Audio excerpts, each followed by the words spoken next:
Hello sir. अक्षर, मैं दिख रहा हूँ तुमको? हाँ सर, दिख रहे हो आप? कैसे हो बेटा? बस बढ़िया सर, आप कैसे हो? एकदम बढ़िया। तो मेरी बड़ी दिली ख्वाहिश थी तुमसे इंटरेक्ट करने की, लेकिन वो जेई मेंस में नहीं पूरी हो पाई। ठीक है, हाँ। लेकिन आज वो टाइम आ गया है। क्योंकि औरों के लिए 150 रैंक हो सकता है बहुत अच्छा हो, बट मेरे लिए कभी तुम जैसे बच्चे के लिए अच्छा नहीं नहीं। था। क्योंकि मेरे लिए तो 50 भी बहुत अच्छा नहीं रहता तुम्हारे लिए, क्योंकि मैंने तुमको 2 साल पढ़ाया तो मैं तुम्हारा लेवल जान रहा हूँ, किस तरह का लेवल है तुम्हारा। यस खैर, सर। ये स्टार्ट करते हैं सेशन। और सबसे पहले तुम्हारे इंटरव्यू से बहुत क्लोजली ऑब्जर्व किया हूँ तुम्हारी जर्नी। तो इसलिए मैं तुम्हारे बारे में जो मैं जानता हूँ वही मैं चाहूंगा कि और बच्चे भी जाने। तो सबसे पहले कैसे तुमने अपनी जर्नी शुरू की, जेई एडवांस की और मेंस की? कैसे, किस क्लास से स्टार्ट की? कैसे जर्नी स्टार्ट हुई मतलब तुम्हारी? मेनली मुझे चाहिए मेंस और एडवांस के बारे में 9th 10th में पता चला कि मतलब ऐसा भी कुछ होता है। और एक बार मैं 9th मतलब कोविड के पैसे ही देखा कि यहाँ पे कुछ कॉलेज है। मतलब वो कौन सी कॉलेज थी वो नहीं पता था तब। फिर मतलब रिक्शा वाले को पूछा कि नहीं ये कौन सी कॉलेज है, तो उसने बोला ये आईआईटी बॉम्बे है। तो तब से मुझे पता नहीं, फिर दिमाग में घुस गया कि मतलब यहीं पे जाना है अभी तो। फिर सही में प्रिपरेशन देखे तो 9th 10th में मैं या ऐसी कोई बुक वो करता था। बाकी मेन जो प्रिपरेशन मैंने शुरू की वो तो 11th 12th से रिगरसली प्रिपरेशन शुरू की। और 11th 12th में प्रिपरेशन में तो मैं जो भी सर जो क्लास नोट्स देते थे करता था। और बाकी जो डीपीपीज होती थी और जो टेस्ट होती थी वो भी ठीक से देते थे और फिर उसकी एनालिसिस भी करते थे। तो बाकी जो मेन प्रिपरेशन थी वो 11th 12th से मैंने पूरी तरह शुरू की। और बाकी जो अ, होती है नॉर्मल वैसे एकदम। किया। क्योंकि मुझे पता है कि अभी कुछ दिन पहले मेरी तुमसे बात हो रही थी कि अक्षर तुम क्या लोगे, तो तुमने बोला सर आईआईटी बॉम्बे में सीएस चाहिए। मैं बोला अगर मद्रास में मिल गया तो तुमने बोला नहीं सर, चाहिए तो आईआईटी बॉम्बे ही। उससे पता चल रहा है कि बॉम्बे को लेकर के तुम्हारे अंदर क्यों इतना पॉजिटिवनेस है। मेरे वो मैं पूछा तब से तुम्हारे दिमाग में आ गया इस चीज के बारे में। Yes sir. दूसरी चीज, मैं ये जानना चाहता हूँ कि मैथमेटिक्स, जो कि मैंने तुमको 2 साल पढ़ाया है, तो तुम्हारी जर्नी मैथमेटिक्स में कैसे हुई? क्लास में कैसे क्वेश्चंस कराए जाते थे? किस प्रकार का लेवल बताया जाता था? किस तरीके का प्रिपरेशन होता था? कौन से बुक सॉल्व कराए? सारी चीजें, ताकि बच्चों को थोड़ा सा पॉजिटिव बातें पता चल पाए। मतलब आपने जो मैथ्स पढ़ा है वो तो मतलब बहुत अच्छा पढ़ा है। आपने तो बेसिक लेवल से मतलब बेसिक से एडवांस तक, एडवांस से भी ऊपर तक पढ़ा है। मतलब पहले तो कॉन्सेप्ट जो थे, फिर जो क्वेश्चंस कराए वो भी लेवल वाइज। मतलब पहले थोड़े जो बेसिक कॉन्सेप्ट बिल्ड करने के लिए, फिर आपने जो क्वेश्चंस कराए वो तो मतलब एडवांस के लेवल के, फिर उससे भी ऊपर के लेवल के। मतलब पेपर इजी निकल जाता है तो कभी हार्ड निकलता है, तो वो लेवल जो हार्ड पेपर होता है उससे लेवल से भी आपने अच्छे क्वेश्चन कराए।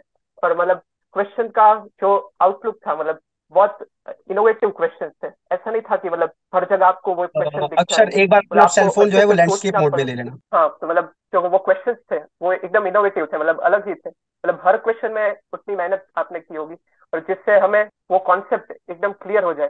और जो नोट्स भी थी वो भी मतलब बहुत अच्छी हमने पूरी तरह से मतलब एडवांस के लिए इम्पोर्टेंट है। और उसमें एडवांस के लिए सब वो चीज है जो चाहिए।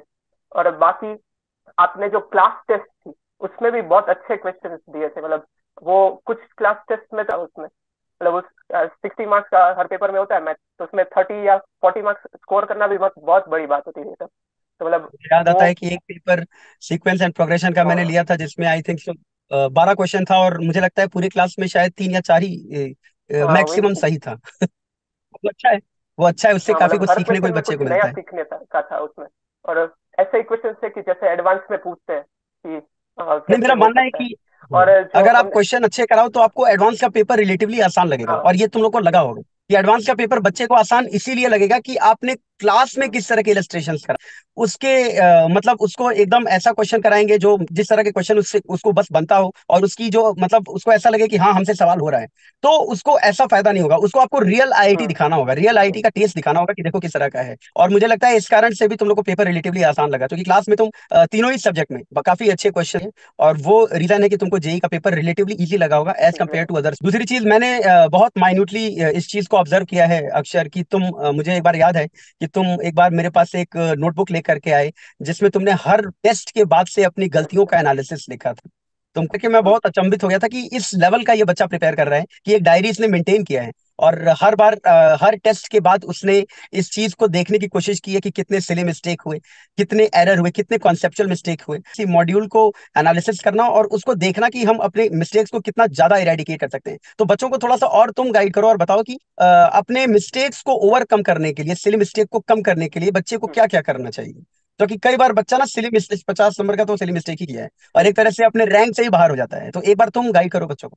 हाँ मतलब सिली मिस्टेक्स ऐसी चीज है कि मतलब अगर आप उसे इग्नोर करते रहे कि नहीं मेन पेपर में नहीं होगा या ऐसा हो जाएगा चलेगा, तो मतलब वो इतनी जल्दी नहीं निकलेगी। आपको उसे मतलब रिपीटेटिवली देखना चाहिए कि कौन सी मिस्टेक हो रही है। वो मिस्टेक को हमें कि मतलब मैंने ये मिस्टेक की, मतलब स्टार्टिंग में मैं जब 11th में आया तब तो मैं करेक्ट इनकरेक्ट की भी गलती करता था कि हाँ मतलब मुझे इसमें याद है। क्वेश्चन में पूछा हो कि इनकरेक्ट स्टेटमेंट कौन सा है, तो मतलब मैं करेक्ट मान लेता था तो वो भी गलत हो जाता था। तो मतलब तो मतलब वो एक बार जो भी सिली मिस्टेक हो वो एक बार एक बुक में लिख दो कि कौन कौन सी मिस्टेक थी। और पेपर एनालिसिस भी बहुत नेसेसरी है। मतलब अगर पेपर दे रहे हो उससे भी ज्यादा नेसेसरी है कि मतलब आप उसको एनालाइज करो एग्जैक्टली, एकदम सही बात। कि मतलब पेपर हम हमें सपोज इतने मार्क आए, तो अगर हमने सिली मिस्टेक ना की होती तो कितने मार्क आ सकते हैं। और आप देखोगे कि मतलब बहुत ज्यादा बहुत डिफरेंस। ज्यादा मतलब आप एग्जैक्टली। अचीव कर पाओगे। तो बहुत ज्यादा डिस्टेंस करनी चाहिए। अगर सपोज एक कॉन्सेप्ट नहीं आता कोई बात नहीं, लेकिन वो सिली मिस्टेक वाली भी आप गलतियां निकाल देना तो भी बहुत सारे आपके मार्क्स बूस्ट अप हो जाएंगे। तो मतलब वो भी एक ऐसा इंपॉर्टेंट चीज है कि वो आपको निग्लेक्ट नहीं करना एकदम चाहिए सही बात। सिली मिस्टेक को कभी। पेपर को तुम कैसे करते थे, मतलब क्या पैटर्न रखते थे पेपर को करने में? जैसे फिजिक्स केमिस्ट्री मैथ्स, उसके पेपर को कैसे अटेम्प्ट करते थे? पहले क्या अटेम्प्ट करते थे, फिर क्या अटेम्प्ट करते थे, फिर क्या अटेम्प्ट करते थे? मतलब तो क्या दो रहता टाइप था के तुम्हारा मेरी स्ट्रेटेजी रहती थी। स्ट्रेटेजी? पहली क्या रहता स्ट्रेटेजी था? एक ऐसे थी कि पहले फिजिक्स करूँ, फिर मैथ्स और फिर केमिस्ट्री, क्योंकि केमिस्ट्री में कम टाइम चाहिए होता है। तो पहले मतलब फिजिक्स मैथ खत्म कर दूं, तो अगर मैं तो मतलब केमिस्ट्री 40 से 45 मिनट में हो जाता है, क्योंकि उसमें उसमें उतनी तकलीफ नहीं होती। लेकिन मैथ्स को पहले या लास्ट करना मैं नहीं पसंद करता था, Exactly. क्योंकि अगर पहले करते तो मतलब कुछ टफ क्वेश्चन आ गए तो हम उसी में अच्छा होता है कि मतलब हम हड़बड़ी कर देते हैं कि जल्दी खत्म करना है, इतना टाइम कम है, तो क्वेश्चन में गलती कर देते हैं। तो मैथ्स को तो मैं मेनली मानता हूँ कि बीच में रखना चाहिए। बाकी केमिस्ट्री और फिजिक्स को आप इंटरचेंज कर सकते हो कि मतलब केमिस्ट्री पहले मैथ्स और फिजिक्स करो, या फिर फिजिक्स पहले खत्म करो और केमिस्ट्री। मतलब मैंने दोनों ट्राई किया था। और फाइनल एग्जाम में मैंने एक्चुअली केमिस्ट्री पहले किया था और फिर मैथ्स और फिर फिजिक्स टोटल करता था। कितने डेडिकेटेड आवर्स तुम देते थे जिस दिन क्लास होता था और जिस दिन हॉलीडे होता था, मीन संडे को?